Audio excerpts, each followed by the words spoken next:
Hello കൂട്ടുകാരെ, ഞാൻ കിട്ടുണ്ണി. ഞാൻ നിങ്ങൾക്ക് ഒരു കഥ പറഞ്ഞു തരട്ടെ. ചോട്ടുമുയലിന്റെയും മിട്ടു ആമയുടെയും കഥയാണ് ഞാൻ പറയാൻ പോകുന്നത്. എല്ലാവരും വേഗം വാ. എടാ ചോട്ടു, നീ കേട്ടോ? ലവൻ നമ്മുടെ കഥ പറയാൻ പോണെന്ന്. കേട്ടു. നിർത്തി അങ്ങ് അപമാനിക്കാനുള്ള പ്ലാൻ ആണ്. എന്തായാലും വാ നോക്കാം. നമുക്ക് തുടങ്ങിയാലോ? ചോട്ടുമുയലും മിട്ടു ആമയും കൂട്ടുകാർ ആയിരുന്നു. വലിയ ഒരു കാട്ടിൽ ആയിരുന്നു അവർ താമസിച്ചിരുന്നത്. ഒരിക്കൽ അവർ പുഴക്കരയിൽ കളിച്ചുകൊണ്ടിരിക്കുകയായിരുന്നു. അതിനിടയിൽ അവർക്ക് തിളക്കമുള്ള ഒരു കല്ല് കളഞ്ഞുകിട്ടി.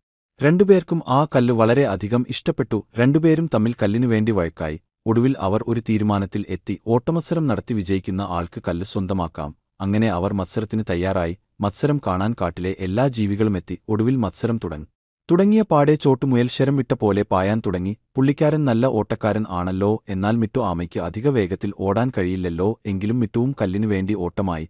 പകുതി ദൂരം കഴിഞ്ഞപ്പോൾ ചോട്ടുമുയൽ തിരിഞ്ഞു നോക്കി. അപ്പോൾ മിട്ടു ആമ ഒത്തിരി പിറകിലാണ്. ചോട്ടുമുയൽ വിചാരിച്ചു, മിട്ടുമുയൽ എത്താൻ ഒരുപാട് സമയമെടുക്കും, ഒന്ന് വിശ്രമിച്ചിട്ട് പോകാം. അങ്ങനെ ഒരു മരച്ചുവട്ടിൽ വിശ്രമിക്കാൻ കിടന്ന ചോട്ടുമുയൽ ഉറങ്ങിപ്പോയി. ഇതേ സമയം മിട്ടു ആമ പയ്യെ ഓടിവരുമ്പോൾ ചോട്ടുമുയൽ മരത്തണലിൽ കിടന്നു ഉറങ്ങുന്നത് കണ്ടു. എന്നാൽ മിട്ടു ആമ ചോട്ടുമുയലിനെ വിളിച്ചു ഉണർത്തിയില്ല. അവൻ പരമാവധി വേഗത്തിൽ ഓടി. അങ്ങനെ ഓടി അവൻ മത്സരത്തിൽ വിജയിച്ചു. കുറേ സമയം കഴിഞ്ഞപ്പോൾ ചോട്ടുമുയൽ ഉണർന്നു. അവൻ ചുറ്റും നോക്കി. മിട്ടു ആമയെ കാണാനേയില്ല. അവൻ ഇനിയും എത്തിയിട്ടില്ല, ചോട്ടുമുയൽ വിചാരിച്ചു. അങ്ങനെ അവൻ വീണ്ടും ഓടാൻ തുടങ്ങി. അങ്ങനെ ഓടി ഫിനിഷിംഗ് പോയിന്റിൽ എത്തി. അപ്പോളുണ്ട് മത്സരത്തിൽ വിജയിച്ച മിട്ടു ആമയെയും പൊക്കിയെടുത്തു മറ്റു മൃഗങ്ങൾ മിട്ടു ആമയുടെ വിജയം ആഘോഷിക്കുന്നു.